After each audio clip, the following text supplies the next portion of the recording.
When you think of whisky, you'll almost certainly think of Scotland. Scotland is the undoubted home of whisky, and the earliest record of whisky distillation here dates from 1494. Farmers would distill their surplus grain at the end of the harvest season, and by the mid-17th century, such was the popularity of the drink that the first taxes on Scotch were applied in 1644.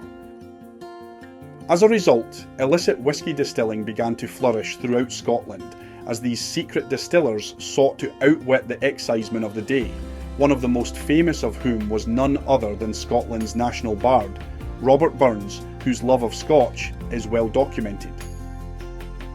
Today, the Scottish whisky industry pours a whopping £5 billion into the UK economy every year, and in 2022 alone, whisky delivered £7.1 billion for the UK economy. But what's perhaps a little less known is that Scotland's craft gin industry has been experiencing a more recent boom. Although gin is not native to Scotland, originating in the Netherlands as a medicinal tonic in the Middle Ages, it has not only gained popularity with whisky distillers because it takes less time to produce than Scotch, generating a useful additional income, but the drink's popularity has spawned many micro-craft gin distilleries throughout Scotland in recent years. One of these is Badvo Distillery, near Pitlochry in Perthshire, founded and run by 27-year-old Helen Stewart on the family farm she took over at the age of 21.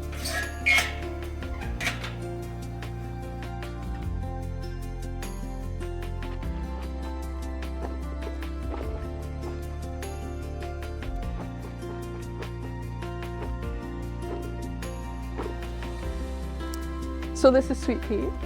He's a traditional black-faced sheep, so this is what you would usually see on the hills. And we've been farming with black-faced sheep for 425 years here as a family. And I never thought I would take on the farm at all. I was the youngest in the family and everyone was vying to take on the farm, so I was really told, well, you go and figure out your own thing. So I went away to university. I became really passionate about distilling, and I came back eventually to the family farm to set up my own little distillery, and my brother decided he didn't want to be a farmer anymore. So within a week of being back from university, I'd gained not only a distillery but a farm as well. And it's been a real privilege to take on the farm after all these years, to have such a family history in farming. You feel a real sense of roots and a real sense of heritage, and I'm really privileged to be here. But I mean, farming has been really challenging over the years and in recent years, so it's taken an awful lot of adapting. As you can see here, we have our new North Country Cheviots in the background. These are our new sheep breeds, which will be taking over more so from our black-faced sheep here. So everything needs to adapt and progress and diversify, really, and I think it's a challenge for all of Scottish farming to move with the times and make what they can of modern farming,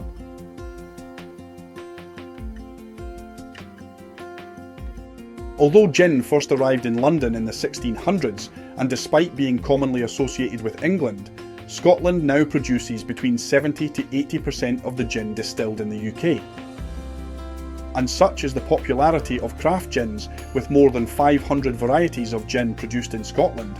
There have been around 60 new gin distilleries which have entered production in Scotland in recent years, including Badvo.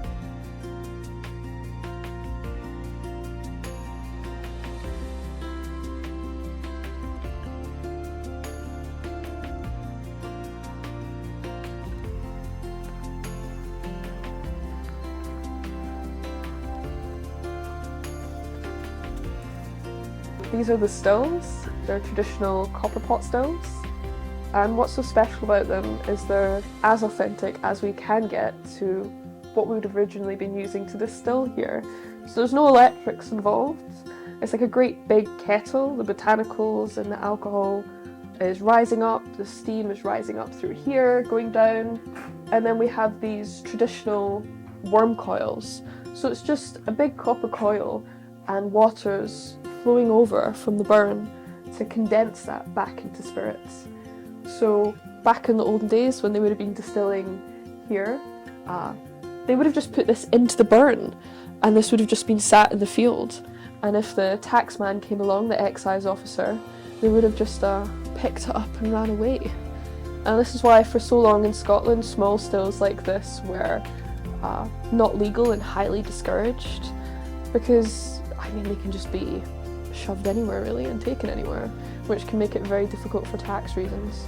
So I mean, the current gin boom was really brought on in a big way by the kind of legalisation and encouragement of these small stills where people could start small and make bespoke product.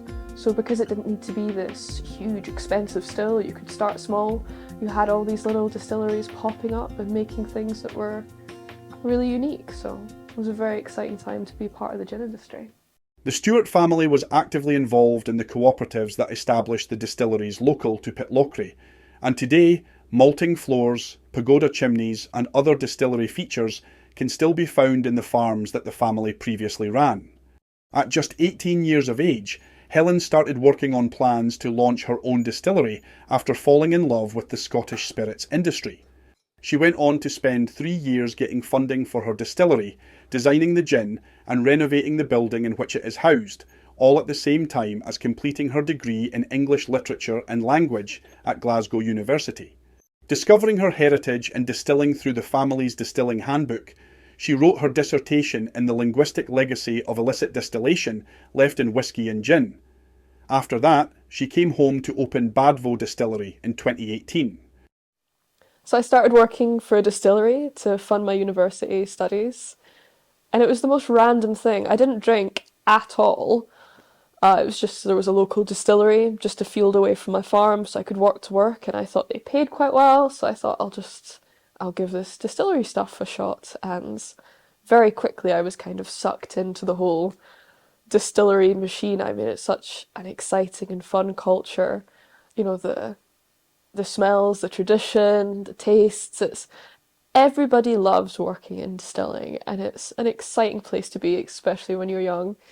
And that's how I started building the little distillery, Badvo, when I was 18, and I opened, I think, when I was 20. So at the time, I was the youngest distiller in Scotland, and youngest distillery owner, and I was loving life. So we wanted a unique take on gin, that it was 100% hand-foraged, and it's a really unusual opportunity that we can do that here, because gin is predominantly favoured with juniper, and Scottish juniper is kind of difficult to come by. But I mean, like 90% of Scottish juniper is in the Cairngorm region, so we just so happen to be in kind of juniper hotspot. So I thought this is a really great opportunity to be working with really unique Scottish and fresh ingredients.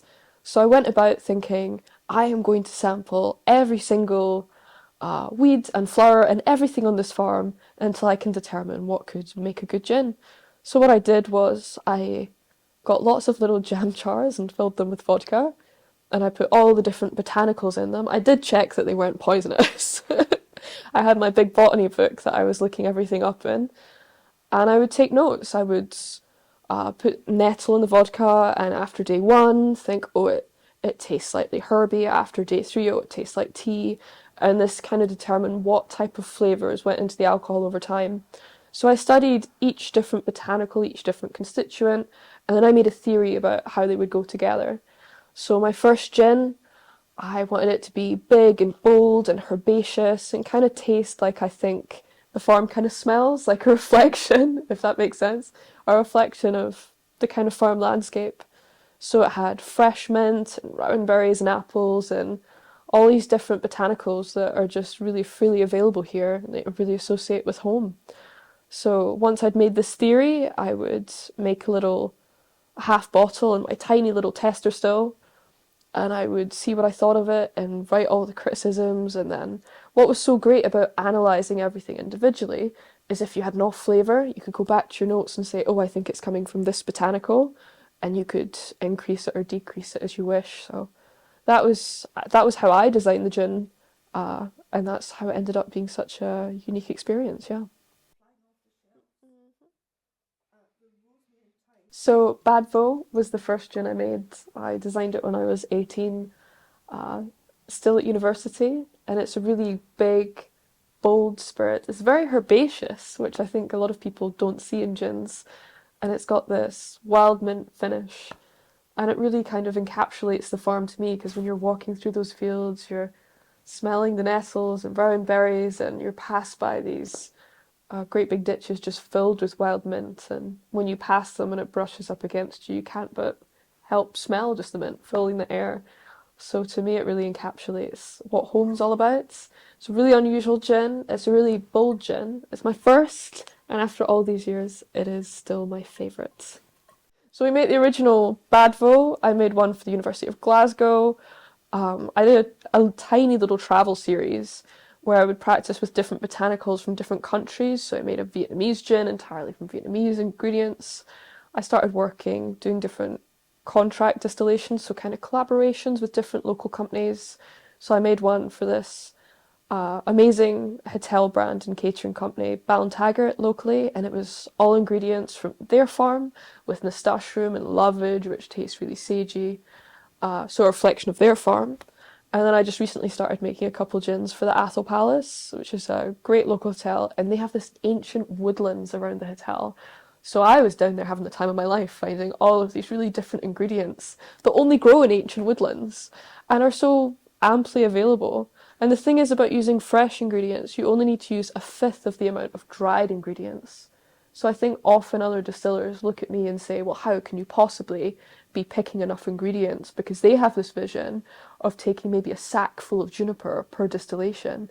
But I mean, we're using handfuls of each ingredient because they're so fresh and they're so potent. It's actually a lot more efficient, and it's all fresh and local, and you can make sure it's ethically and sustainably foraged because you're participating in that yourself. So, and it's what I love so much about the job, because I'm outside so much and connecting with these different areas and thinking how to make that landscape into spirit. From the initial boom, the industry has started to find its level, and there is far more competition in the industry now than when Helen first started Badvo. It has been an absolutely huge learning curve, and I have learned so much. It's not that I would do everything differently if I did it again, but I mean, maybe. It's been a lot, and I think when I started in the gin kind of boom, there was so many different people and there was such an excitement in the industry and there was space for everybody. And then it's really started to narrow down and there's been more competition. Everybody needs to have that fancy bottle, that fancy branding, as well as the best liquid in the bottle as well. So you're really competing at a really high level across all fronts. And it's got a lot more competitive over the years. And it's been challenging on how to stand out and how to best communicate what we're doing. I mean, we're 100% hand-foraged gin, but people hear a lot about foraging in the gin sector, and trying to communicate just how unique you are and how different your gin is can be difficult. And gin, of course, is it's a subjective thing. People like what they like and they like different flavours. So really connecting with people who like your product and encouraging them. I mean, we get people who order bottles year on year on year and it's their favourite gin and it's a really niche product for them, and it's these kind of relationships that we like to foster. But it is, for sure, we're a smaller gin. It's a more bespoke thing. And what I love so much about it is that I can distill around my farm work and it's complementary. It helps me maintain my lifestyle here, and if it wasn't for doing the distillery here, I don't think we'd be continuing in farming. I don't think we would be continuing without diversifying. It is the only way forward that I could see, and I appreciate every second of it for that. Primarily our sales at the moment are for our contract gins. We have quite a good trade with people going to specific places, falling in love with that place, and then being able to buy a gin that reflects that. So we have found our niche, that it's these botanical reflections of the landscape. And I mean, for Badvo, our biggest sale is actually our online sales. We get a lot of people buying it because they drink it every month, have it in their drinks cabinet every month and love to talk about it and how different and special it is. And often people who come to Pitlochry and love the place take that bottle away with them, and it connects to those memories of hill walking around Pitlochry. So yeah, it's this little personal sales that we make that really makes the whole business. Originally, gin was done as a cooperative between farmers. You know, it was a community thing. It was all about what smelt good, what tasted good, what sounded good to you. And I think people maybe add too much mystery to it, where people feel like it's unattainable. So, what of the future for Badvo Gin? Are there any plans to upscale production for the retail market? I have no interest in being in supermarkets or anything like that, and I have had offers, but we just maintain we're doing something small and unique and bespoke, and it's the business is to work for us in a way and not the other way around. I mean, I love that I have time to do my sheep work, time to do lambing, and then I'll come in for a couple of days at the distillery, be able to distill a pallet at a time, and that'll go off to other people to sell. It kind of fits in with my life and my family's life, that we can kind of dip in and out because of these arrangements. So it's a lifestyle business for me, and it's something I'll do all my life. For more information about Badvo Distillery, visit their website at badvo.com. Support independent Scottish media by liking, sharing and subscribing to our YouTube channel at youtube.com/@the-Scotland-channel. Don't forget to hit the notification bell below for more great content from the Scotland Channel. For more information about the Scotland Channel, visit our website thescotlandchannel.tv.